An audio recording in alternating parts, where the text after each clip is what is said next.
Oh, so I have plus minus 10 years of experience in the internationalization and higher education space. So that essentially means I'm working in the International Office of Universities, and I have been doing so since pretty much 2009 actually. So I actually have well over a decade of experience. Now, today I want to speak to you about some of the tips and tricks I have in terms of the application process when it comes to applying for an exchange program. That is the more narrow context that I'm going to be speaking to. But overall, you can actually use these tips in any grant application process that you go through, be it for your postgraduate studies like a PhD or so on, or any other funding opportunity that may come your way. Now, I want to start with a disclaimer that these things that I'm sharing is from my experience as well as my opinion. Do take what works and then leave the rest. And if you also have things that you want to add on, definitely feel free to put it in the comment section. In fact, do not forget to like and subscribe and share with a friend. Now, if there are also additional questions that you may have that I haven't answered in this video, also the comment section is where it's at. Let's get into it. So the modus operandi that at my institution of higher education is that first year students do not actually have the opportunity to go on an exchange program in their first year. But I always say that it is important to build up your CV within the first year, to build up everything actually within the first year to set yourself up for having a good chance of getting an opportunity if and when you choose to apply. Now, the first way that you build yourself up in this regard is number one, with regards to your academics. Make sure that you are a 60 to 70% average student at the lowest, right? At the same time, be proactive in class so that if in any case you need one or two lecturers to write you a reference letter at the end of the year, you've actually engaged with these lecturers throughout the year and they have a sense of your character and they can write or they can speak on your behalf. Just give me a second. Yeah, the cat wanted to get into the living room. Okay, so as I was saying, make sure to be proactive in your classes so that when you want a reference lecture, the lecturers actually know you and can speak to your character on your behalf. And then another aspect to build your CV through is extracurricular activities. There are two components to that. Number one is make sure you do maybe join a society like the debate society or any other society or even sports, right? So that you show a sense of balance, that you can manage your academic workload as well as doing another activity or a well-being activity. And then another one that you can also engage in is doing something like a community service. Now, when you hear a community service, people think, oh, I must be doing so much. No, actually, what you can do is you can, if time allows, you can do a 1 week, one activity per week, like an activity that does. Another way in which you can build your CV is to make sure that you do a community engagement activity. Now, when I say that, it does not necessarily mean that you have to do something every week. You can have a weekly program whereby you do something once a week, or you can even have a monthly one where you do something over a weekend every month. Alternatively, you can also do something during your holiday season that kind of give back to the community so that it shows that you are somebody who has a sense of community as opposed to being a more individualistic person, right? And then what you can also do, if you are interested in, is actually have a holiday job during your vacation time. You can do it on a volunteer basis so that the company or organization you work at does not have to pay you, and it makes you more attractive to the company. But at the same time, it's helping you develop certain skills and building your CV. And then at the end of that role, make sure that you get your supervisor to write you a reference letter or recommendation letter. More often than not, what works out is when you draft the letter yourself and say, hey, please review this reference letter, and you can tweak it as you like to your supervisor. That definitely always encourages them to do the work because you've kind of made it easier. Another thing to do when it comes to your CV is to make sure you actually try to update it every 6 months. You'll be surprised at how often you'll forget the work that you have done, or the smaller activities that you've engaged in if you don't do that. Also, updating it every 6 months means that if you need to share your CV on the fly, it's pretty much updated, and you know the longest period since the last update was at the most 6 months, right? Yeah. And then lastly, make sure that on your CV you definitely articulate your soft and hard or technical skills that you have. You know, a lot of people miss out on that, and especially when you're reading about the particular opportunity, highlight those skills that will speak to the opportunity. Speaking of which, there is a difference between a CV and a resume. So a CV kind of states all that you are, right? Whilst a resume is a refined CV that only brings forth and highlights the things that are most relevant to what you are applying for. So depending on the opportunity, definitely consider having whether you want to write up a CV or do a resume instead. Now that covers the ways in which you can build your CV from your first year until you apply for any opportunity. We're going to now move on to one of the harder components of application processes, which is the motivational letter. The motivational letter is actually a key component of an application process, because the motivational letter's purpose is to highlight factors about yourself, essentially a selling tool about yourself that speaks to factors that are not shown in your CV, right? So one of my first tips for a motivational letter is to please do it in your free time, or draft a random generic version of a motivational letter in your free time, because in most cases you spot opportunities on the fly at the last minute, and then in that moment you might not have enough time to generate a quality motivational letter. But if you have a generic one that you can just modify to make it more appropriate for the opportunity that you want to apply for, easy living. That's just kind of making sure that you are being prepared for any opportunity that might come your way. Another point under a motivational letter, please familiarize yourself with how a formal letter is structured, and structure your motivational letter accordingly. But later on we'll discuss what happens if you don't really need a motivational letter but you have to put something in the body of an email or so on. We'll discuss that email etiquette. So let's just say now you have to submit a proper motivational letter. Please do it in a formal letter setup. Number 2, make sure you pay attention to things like justifying your document and those little formatting details.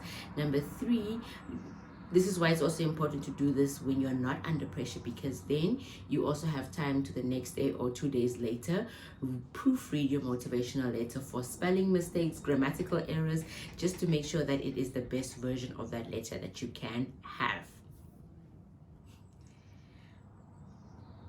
And now I want to speak more to the contents of your motivational letter.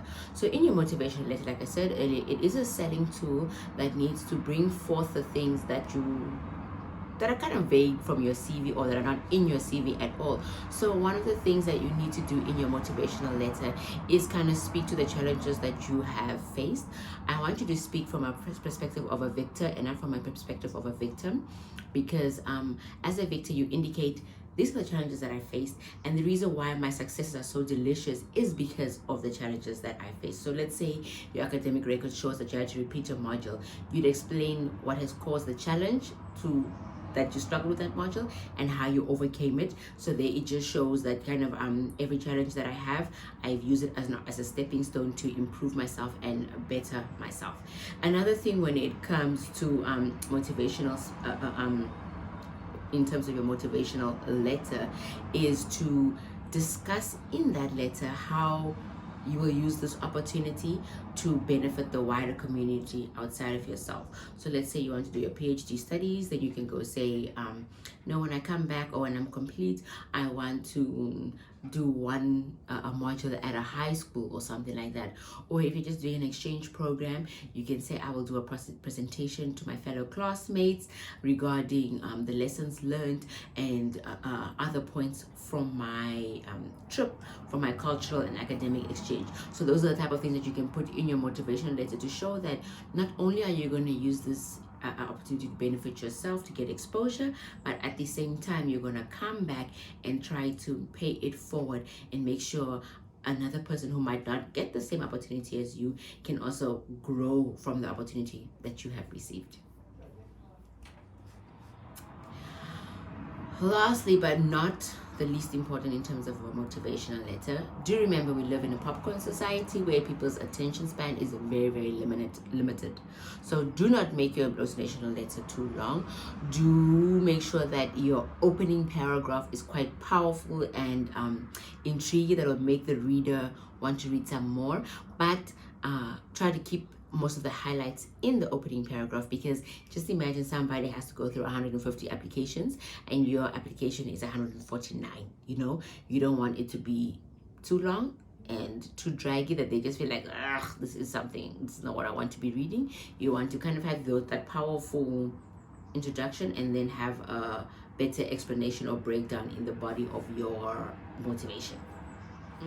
Now moving on to my least favorite part about these applications is email etiquette. Now, if you are requested to submit your application via email, please never send a blank email with documents attached. That is literally the equivalent of you walking into somebody's office, not talking to them, dumping documents on their desk and walking out. No. If you are supposed to put your motivational letter in, or if they don't ask for a motivational letter, you can put a brief motivation / cover in the email body. So you greet the person and you say, my name is XYZ and I found this opportunity through this platform, and I would like you to please kindly accept my application. Attached in one document is XYXY. You get the drift, right? Furthermore, if you can, or as much as you can, please ensure that when you submit an application via email, you submit one attachment unless requested otherwise, right? So even if you're supposed to submit a motivational letter, you make sure your motivation and your CV and the supporting documents are one long PDF, for example, made up of 15 pages or whatever the case may be, and then you attach it like that. It makes life easier for the person receiving your application.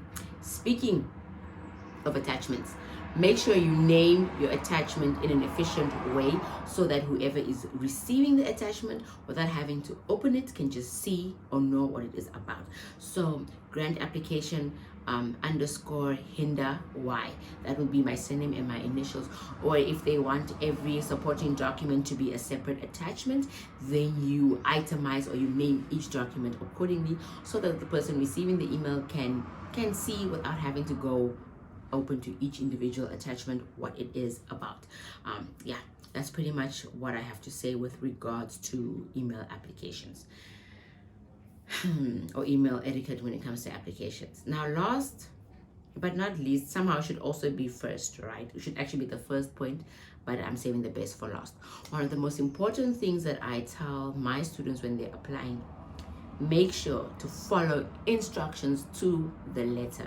The inability to follow instructions gives a certain impression of you, and furthermore it aids in essentially self-elimination. It is the first round of elimination. So if you don't follow instructions, chuck your application to the door. I know a lot of people say that in the Namibian context, when you're applying for government jobs, if there's one thing missing, they chuck out your application because so many people are fighting for this opportunity. So why should I favor someone who has not followed the instructions over somebody who has?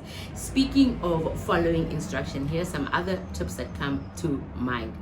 Please, as obviously, if you see it late, that's what happens. But as much as possible, do not wait until the last moment to submit your application.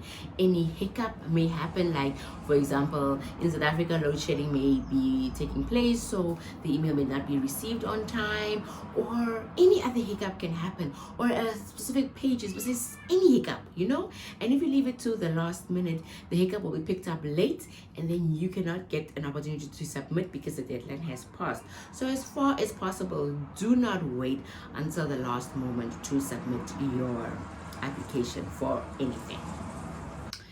Another tip that I have is that if you are, especially if you're submitting an email application, do not be afraid to request the receiver to acknowledge receipt of the email. If you don't receive acknowledge receipt of the email prior to the application closing, make an effort to call the person or go and see the person if that's possible, or send a follow-up email and say, I'm just following up to make sure that my application was received. It shows interest, but also in case it's not received for reasons that are beyond your control and the other person's control, it comes to everybody's attention. But when you do follow up, make sure you follow up like you kind of reply all on the previous email that you sent. Don't send a fresh email, so that there is a paper trail that shows that you did submit beforehand, so that if in the event that you do follow up after the deadline, you can prove that you did do something before the deadline, and whatever error has occurred is not actually your fault. My final random tip is that if you do submit an application and in the end your application is unsuccessful, do feel free to ask the person that you apply to if they have any feedback regarding your application, so that in the future you can have a better chance of being successful. Sometimes it's as simple as the competition was that tight, and they had to maybe look at, like, I've had times where I looked at the fact that this document is justified and the other document is not justified as a separating factor, because the academic record is great, the motivational letter is great, and I just have to nitpick as a thing for elimination. And other times recruiters are willing to give you some valuable feedback to improve your next application. And I think with that, I've covered all the bases that I wanted to cover regarding applications for exchange programs in particular, and in the wider scope for funding opportunities for postgraduate studies or any other thing, right? Now, if you want to add your 2 cents, please, let's do so in the comments. It's so important for us to kind of share information and knowledge. What I'll also be sharing in the description is various websites to funding organizations. So if you also have other funding organizations that you want to share with us, please make sure you do so in the comments. But most importantly, guys, please like, subscribe, and share with a friend, because I think when each one helps one, we can make so much of a difference. Can't wait to hear from you.